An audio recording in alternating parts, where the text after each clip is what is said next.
searching for Americana, tracing the tracks.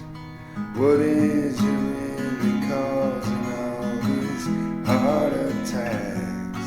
When I'm caught up in the ether, I feel it in the air. There's the feeling in the air that somebody out there cares, somebody there. Questions not where, for we are the music makers. We are the music makers. We are the music makers.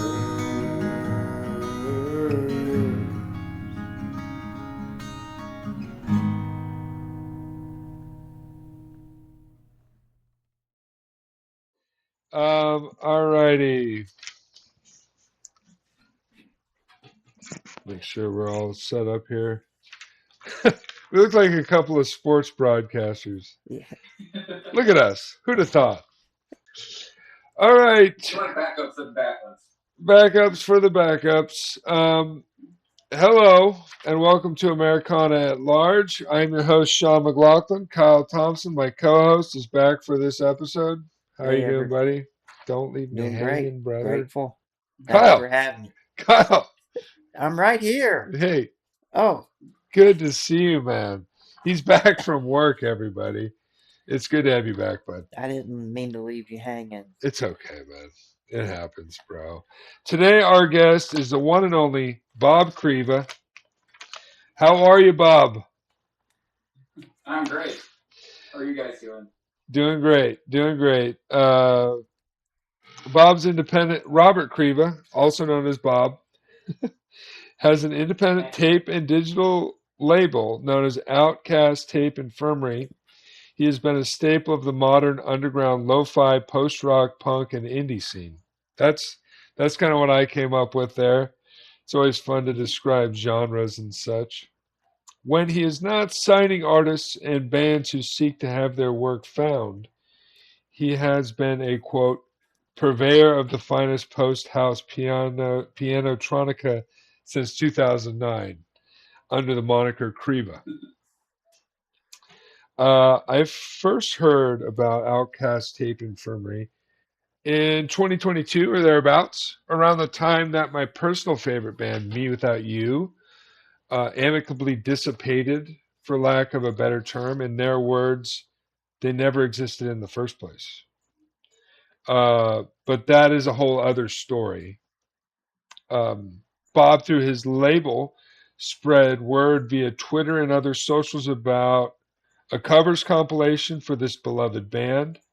Needless to say, and I can't remember how I came across the post, I jumped at the opportunity to throw my name in the bag. A double cassette was slated to be released. Given for my love of physical media, I was stoked. From there, all I had to do was submit a request to cover a song on a spreadsheet attached. Bob was kind enough to include me, and the tape was a very successful release. Here's my copy of the compilation, aptly titled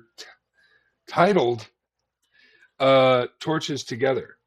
This is some, oh yeah, thank you. Beautiful artwork. Who did this artwork? Oh, gosh. Who was that? I think it's in here. But these are the tapes. I wanted to show this off. Yeah, go ahead. Sorry. It was Allison Kozman. Cover art by Allison Kozman. All music and lyrics originally written by Me Without You. Thank you to all. I mean, when I first saw this cover, I'm not gonna lie, man, I got a little emotional, bro. It was like, because that was, Aaron always had those flowers on there, and then you got the track listing, and anyway, all that to say, I wanted to brag about this release a little bit because it was cool to be a part of, man. And thank you for that and for doing it and all that. How many copies of that remain? Sold out. Remain. Officially, it's sold out. Unofficially, I have 2 in my closet That is that I will never sell. Never. Yeah. It was awesome having you on there. Like, I'm glad that you could be part of it. Yeah, thanks, man. Yeah, thank you. I did the song Christy with the Sparkling Teeth. I also liked, and then I released it. I submitted another song under my name. I like a raw recording of the other song of brother sister, Dryness in the Rain. Dryness in the Rain. Yeah. Which was cool too. Yeah, that's but a bonus track. It's a bonus track. And that's that. If you get it on Bandcamp, you can get that one. Did the band ever hear about that compilation? Do you know? I was just curious. I think they're aware of it. Yeah. In an unofficial capacity, I did get permission from their manager, Mike. Yeah. Sort of unofficial permission. He was basically just like, go ahead. We're not going to stop you from doing it. Just like, if the label gets mad, then you kind of you'll have to deal with that. But yeah. Never heard anything from their label or anything. Well, with Bandcamp and stuff like that, yeah, that's cool, and that's such a me. That's such. I bought merch from him many a time, and based on what I understand about the band and himself, like that's very much the response I'd expect. So that's cool. Yeah, they're all very, very chill dudes. Yes. It was nice of them to let me do that. Yeah, man. It was a cool thing. It's a beloved band. You know, a lot of really big names would cite them as their favorite band. It's not uncommon for that to happen. Very influential. How did you 2 guys meet? So, through a social media post, I heard about this compilation. We basically met because I heard about Outcast Tape Infirmary. I don't recall the details. This was probably 4 or 5 years ago that we've never actually met. This is our first time interacting as a face-to-face capacity. Oh shit, Bob, are you still there? Oh my god, What the heck? what the heck?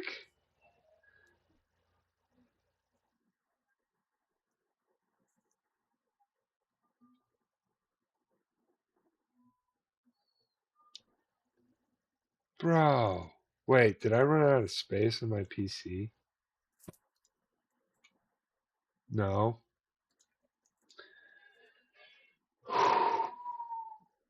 What happened here? This is still streaming. You're doing great, Kyle. I can edit this in post. Join. New meeting.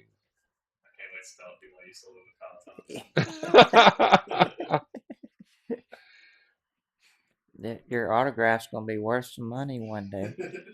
Probably after I'm dead. Nah, dude. It's gonna be gonna make you rich.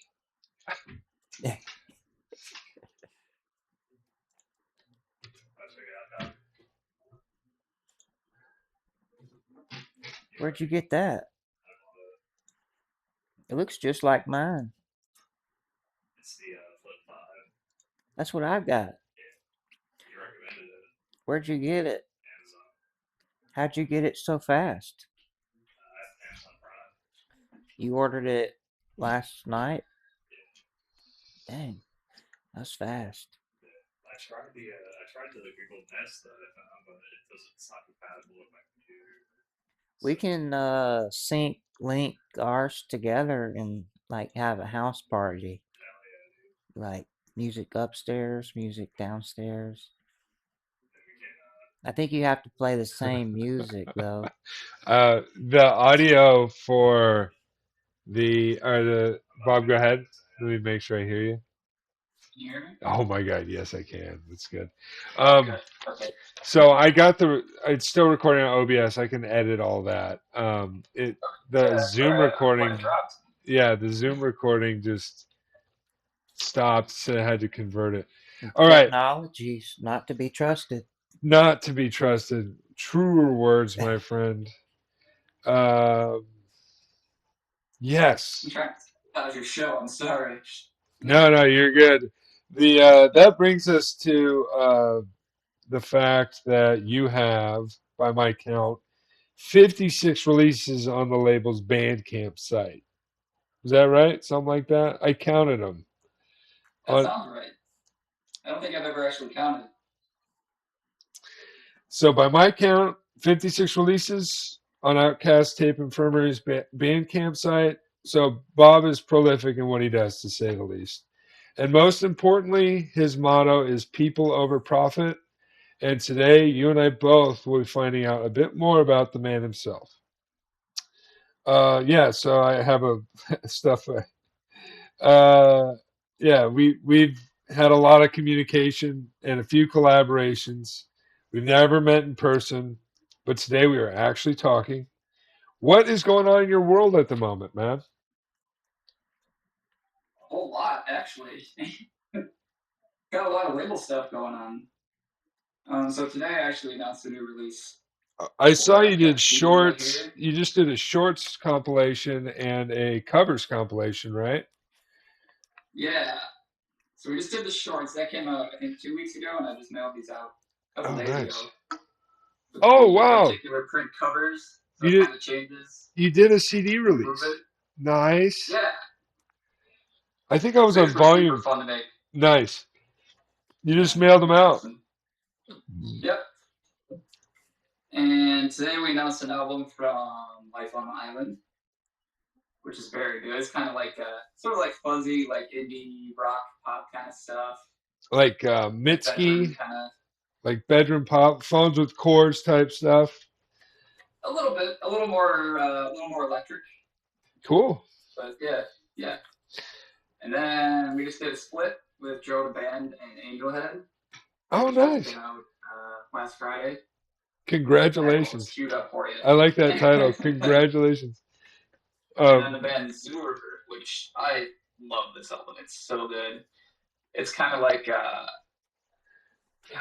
would I even describe it? It's like really heavy, sort of like post-metal, like instrumental. There's a little bit of singing. Kind of heavy, sort of like Godspeed You Black Emperor kind of stuff. Yeah. But also like really pretty too. It's like it balances the heavy and the pretty really nicely. So really good stuff. That sounds cool. Zur is their name? Is that how you pronounce that? Zur. Yeah, Z-U-H-R. I like that. It's spelled backwards. No, it's not. I like that album cover too. It kind of reminds me of that Chat Pile album cover a little bit. The industrial sort of thing going on. Or What's funny is you know the band Zayo? Yeah. Oh my God. Yeah. Pillars. Yeah, the Pillars cover. Yeah, like they just released an album that has like almost exactly the same cover art, and I'm pretty sure this one came first, so they're ripping off Zur. They must be big fans. They must be fans, man. Is that some kind of copyright patent issue? Well, you know, in the world of physical media and independent labels, there is a grace. Wouldn't you agree, Bob? There's like, you know, like we were talking about with Mike, the manager for Me Without You. He kind of, you know, the copyright thing. It's kind of a gray area with this kind of stuff. There's a mutual appreciation there that's more important than that sort of thing. If it were like, you know, there's been very famous lawsuits with people from big bands, you know, with the whole Napster thing and all that. That was a thing. But in sort of the lo-fi indie community, it's not as much of an issue. I've released covers on Bandcamp of bands. You know, I'll reach out to, like, I had a Mac DeMarco cover. I reached out to management. They're like, just put our website and you're good. You know, even though Bandcamp will say that, yeah, it was cool. Like I was just glad to hear back. And then like an Elliott Smith compilation, same deal. Reached out to Kill Rock Stars. They were cool with it, that kind of thing. Yeah, I think officially Bandcamp's policy is like no covers, but I've never had a problem with it. Yeah, I don't think they care. I don't think they really do, which is nice, you know. Yeah, I've been a member of Bandcamp since 2010 ish. nice. Um, I kind of rinse and repeat. I've rinsed and repeated some of my discography, so some of it's just gone. I just got tired and I said I'm done, and then I always came back because Yeah. music is like that. It's important. So You just Yeah. pick it back up when you can continue. that's right. That's right. I have a good uh, thing going now with my stuff, but Bob, what does the word what does Americana as an idea or a word mean to you, buddy? That's a good question. I was thinking about it because you mentioned it in advance. It's kind of a hard question to answer. It can mean a lot of things, I think. But to me, I just kind of, I guess the cliche answer I would have is like, it represents like the best of America. Sure. And it represents like the American spirit and Yeah. just the cool things that Americans do, for better or for worse. It's hard to describe it, to narrow it down. Sure. Yeah, I would agree with you on that. It represents. I mean, there's a whole there was a whole movement in like the 70s up until like present day that was like, um, this is Americana music. It focused on American sort of ideas and histories. Um, and it's been kind of, and I asked this question of everybody who's on here is, I asked that question because it's something I've sort of obsessed over for a while. I got into the music of Bob Dylan and the band and these purveyors of that, purveyors, there's that word again, eminent figures of this sort of, idea, musically and all that.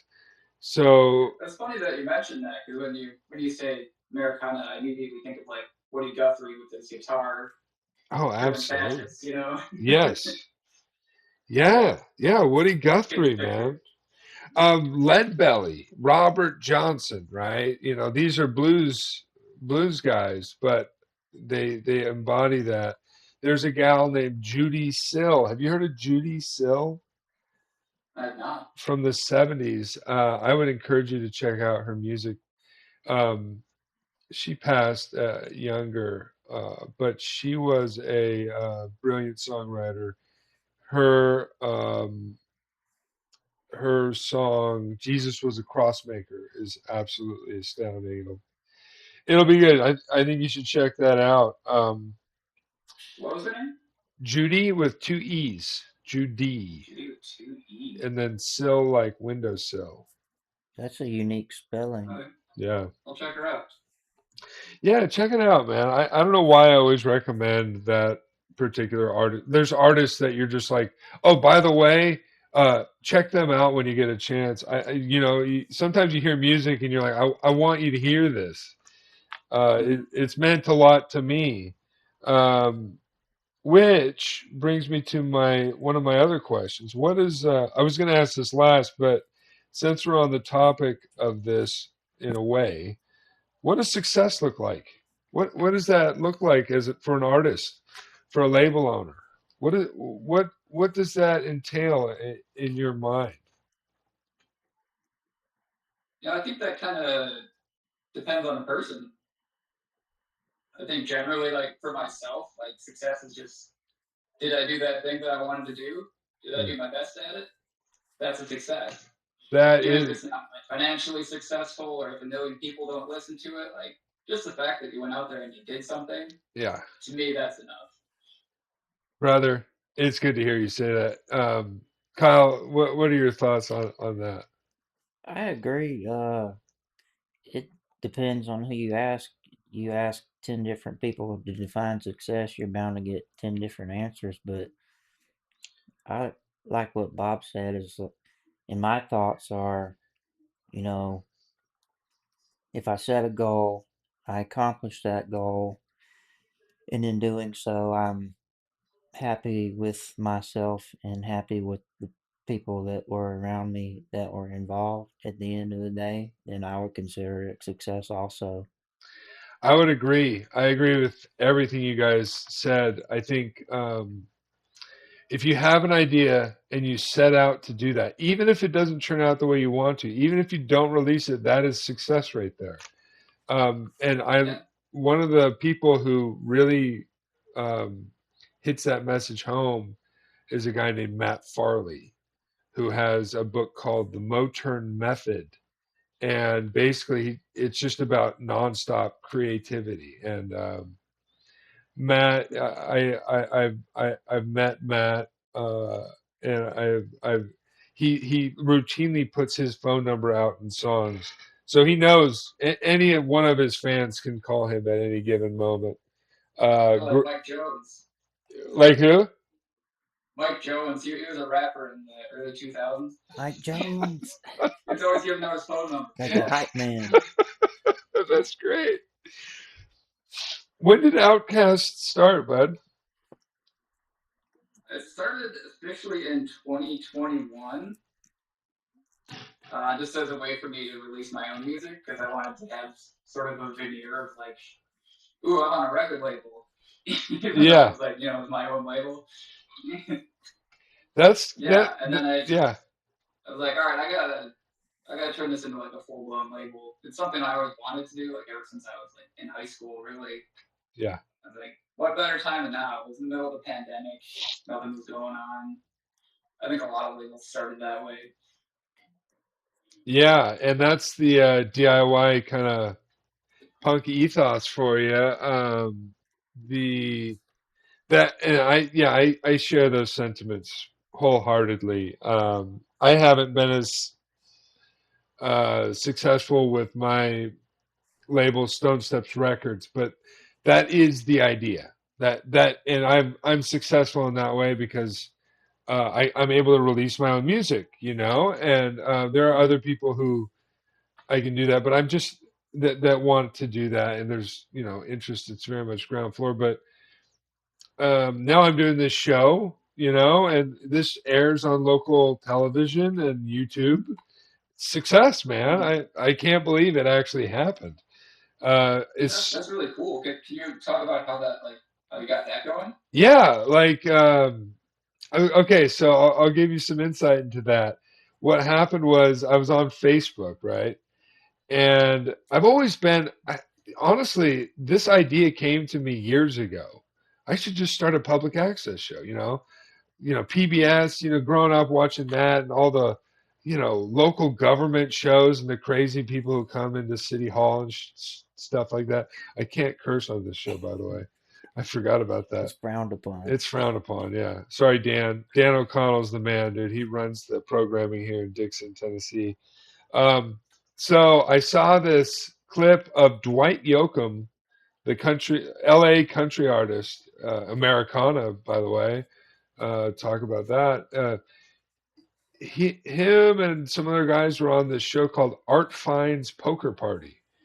And Art Fine was a music journalist in LA, and he had this long-running show at local LA television that ran through the 80s, late 90s, probably early 2000s. And I think he passed.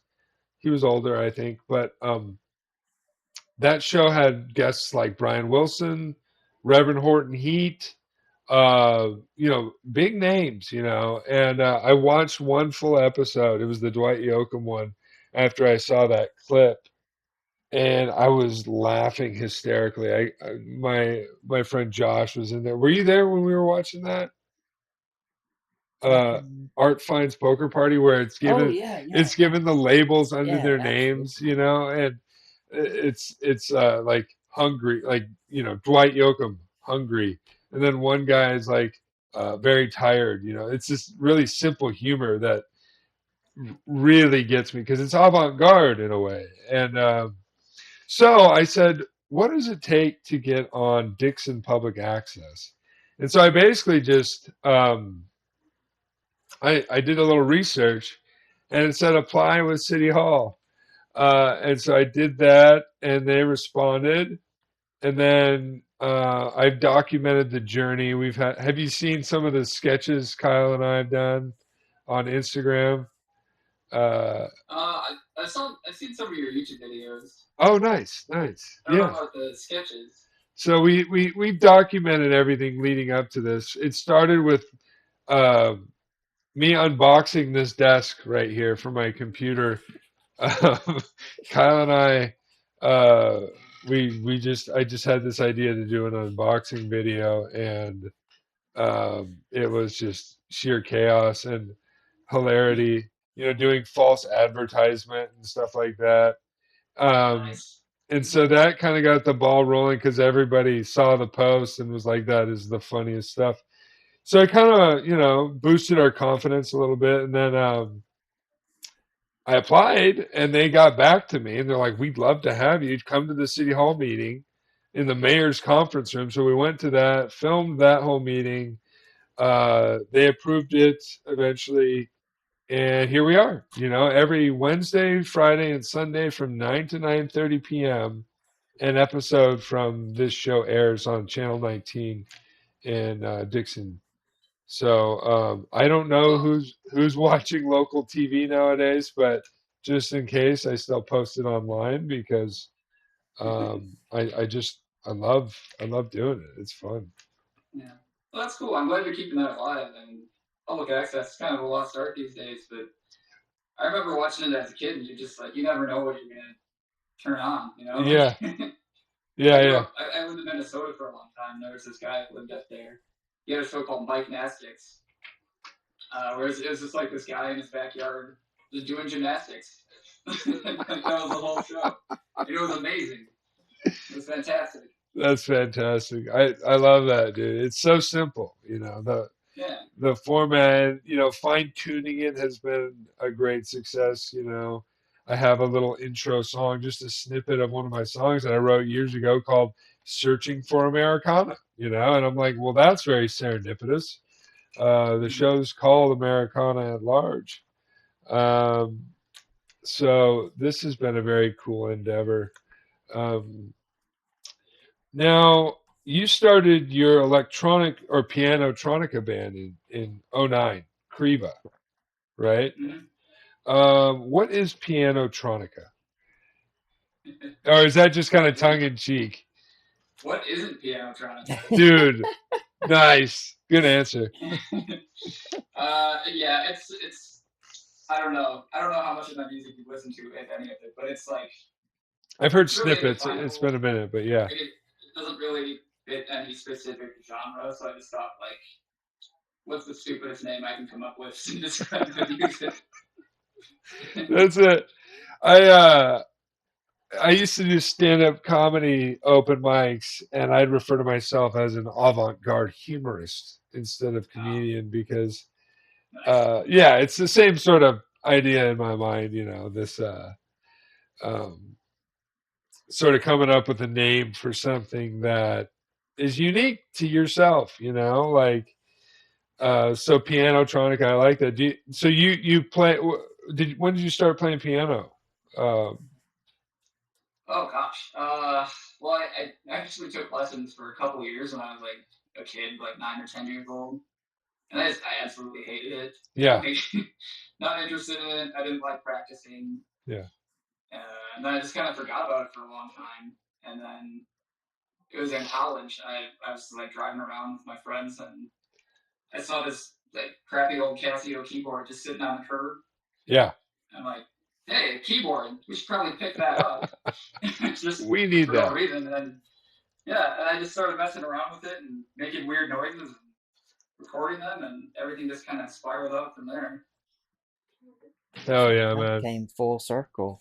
Full circle, man. That reminds me, we saw a old organ, like a heavy church organ, sitting in just being thrown away. And No one no, wants to buy those anymore. no one wants them. Actually, my friend Thomas had acquired that organ, and inevitably was now trying to get rid of it. So I said, I'll take that. And then we ran out of space. My buddy Sean, he had a garage space where he stored it. We made one recording that utilized the organ, and then we said we just, his wife was like, you guys got to get rid of that. And so we dumped it in an alleyway and drove away like a bad habit.